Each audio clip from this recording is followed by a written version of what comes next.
Uruhu rw'umuntu rwo mu maso nirwo rugora kwitabwaho kuruta ibindi bice byose by'uruhu, ko ni wantu hagaragaza ibimenyetso byo kwanga cyangwa kwemera amavuta mbere y'ahandi hose.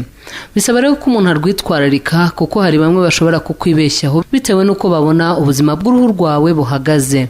Ugomba kumenya ko guhera mu gitondo kugeza nimugoroba uruhu rwawe ruba rwahuye n'ibintu bitandukanye, harimo ivumbi, izuba, ubushyuhe ndetse n'umwanda wowe ubwawe uba wishyiriyeho igihe wikoze mu maso. Noneho ukongeraho n'ibyo umuntu aba yisize, yaba amavuta cyangwa n'ibindi byo twita make-up. Ubwo rero ukwiriye guha amahirwe uruhu rwawe yo guhumeka igihe uryamye, kuko ibyo byose bishobora kuzibya utwengeho. Noneho ko umubiri wawe uri gukora amavuta yo mu ruhu yitwa sebumu agenewe gutoshya uruhu, akabura hanyura asohoka, bikaba byatuma byiga uruhu ashaka inzira.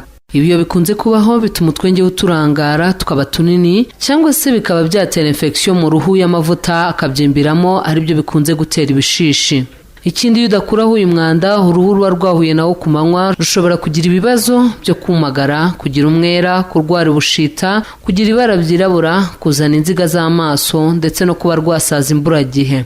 Hari rero uburyo wakora butaguhenze butanakugoye mu kwita ku ruhu rwawe igihe ugiye kuryama, kuko bizagufasha no gusinzira neza. Icyambere no gufata udutambaro dutose twagenewe guhanagura umwanda ku ruhu bita lingette cyangwa wipes, ugahanagura mu maso hose. Ibi bizagufasha gukuraho umwanda wose uruhu rwiriwe ruhura nawo, maze utwengeho tugakinguruka, ku buryo nibura n'ibindi byose uza gukora ku ruhu rwawe biri bukore ku ruhu neza. Icya kabiri ni ugufata agatambaro gato cyangwa karoso kabugenewe, ugasigaho isabune yawe usanzwe ukoresha, ugakuba buhoro buhoro ku ruhu utibabaza, ariko ubyumva ko uri kugera ku ruhu neza. Ukabikora igihe cy'iminota 2, maze ugakaraba n'amazi y'akazuyazi. Ibi bifasha ko umwanda muke waba wasigaye mu twengeho igihe wahanaguraga uvuyemo, ndetse amazi y'akazuyazi afasha ko utwengeho dufunguka n'amavuta arimo akayaga cyangwa agashonga. Icya gatatu, urongera ugasigaho isabune nanone, ukoza n'intoki gusa, ugakuba neza, warangiza ugakaraba n'amazi y'akazuyazi nanone. Icya kane, ugomba kuba wateguye mask ijyanye n'uruhu rwawe, ariko mask ikunze gukoreshwa n'impu zose ni ibumba ry'icyatsi.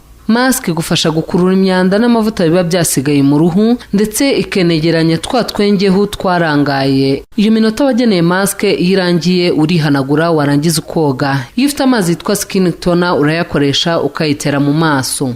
Iyo birangiye wisiga amavuta atoshya uruhu bita hydratant cyangwa skin moisturizer, ubundi ukaryama. Ibyitonderwa, niba wisiga amavuta avangavanze si byiza kwisiga nijoro. Ubwo usabwa kugira ubwoko bumwe bwo kwisiga nijoro. Si byiza guhindagura amavuta, amasabune cyangwa ibindi bijyanye na product ukoresha ku ruhu.